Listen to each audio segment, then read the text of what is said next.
June 30th, 2010, Huntsville, Texas. The sun was starting to set over the tall walls of Huntsville Unit, the oldest prison in Texas. Inside a small concrete cell, Michael James Perry, just 28 years old, sat on the edge of a hard bed.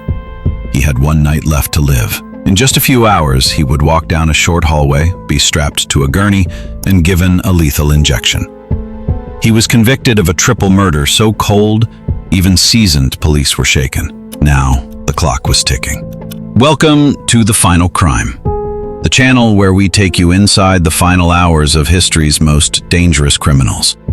Today, we follow the last day of Michael James Perry, a young man executed for a crime that destroyed 4 families, including his own. Some saw a killer, others saw a broken boy who never stood a chance. But when the prison doors closed on July 1st, 2010, only one thing mattered. Time was running out. The night before, June 30th, 2010, Perry didn't sleep much. He paced, he wrote a few notes, then sat still for long stretches, staring at the wall.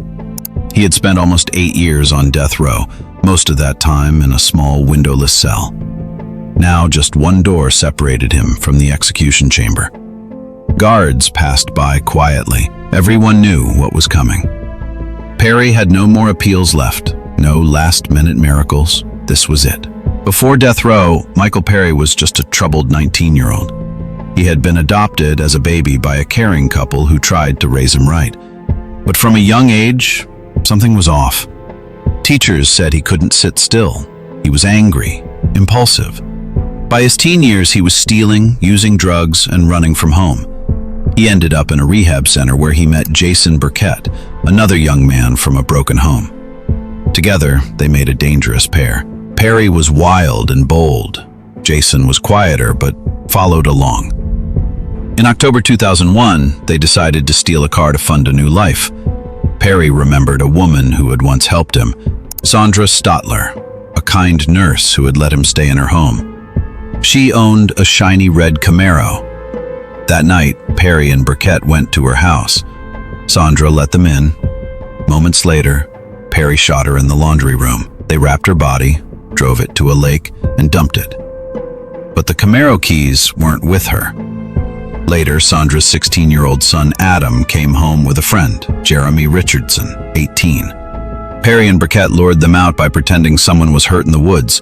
Then they shot them both, execution style. 3 lives gone over a car. 7 a.m., July 1st, 2010. Death Watch Cell, Huntsville Unit. A guard knocked on Perry's door. He opened his eyes. 9 a.m. Perry took a shower. He dressed in clean white prison clothes, the same outfit worn by every person executed at Huntsville.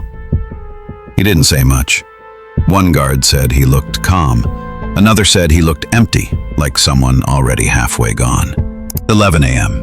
He was allowed to write letters. He asked for paper and pen.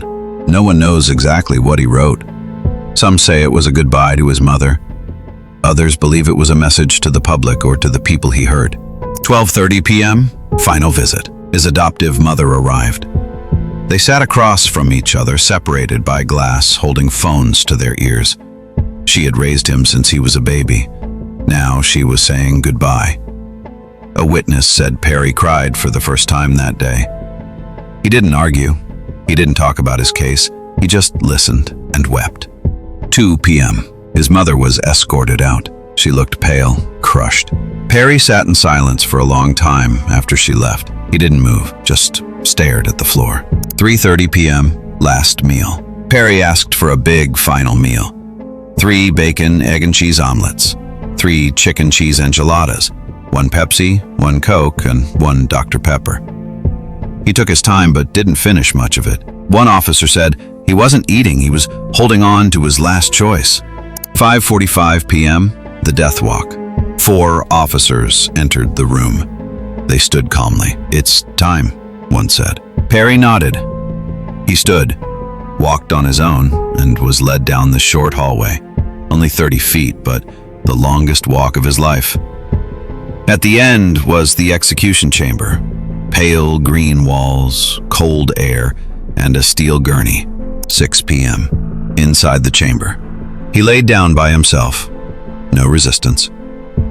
Straps were tightened over his arms, legs, and chest. Behind a glass wall sat two groups.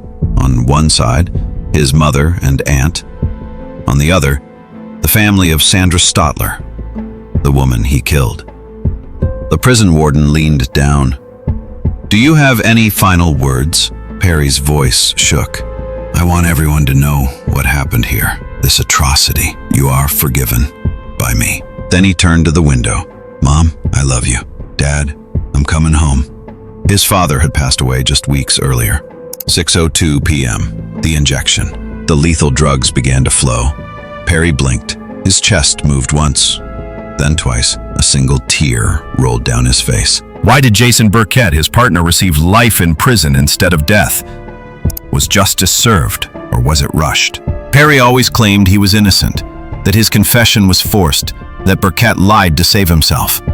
But the evidence said otherwise. Surveillance footage, confessions, credit cards, a stolen car. All signs pointed back to Perry. In the end, 4 lives were lost. Sandra Stotler, a kind woman who once showed Perry compassion. Adam Stotler, her teenage son. Jeremy Richardson, his friend.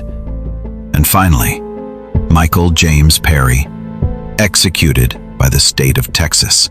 No one won. The families were still grieving. The pain didn't disappear. Only one thing was certain.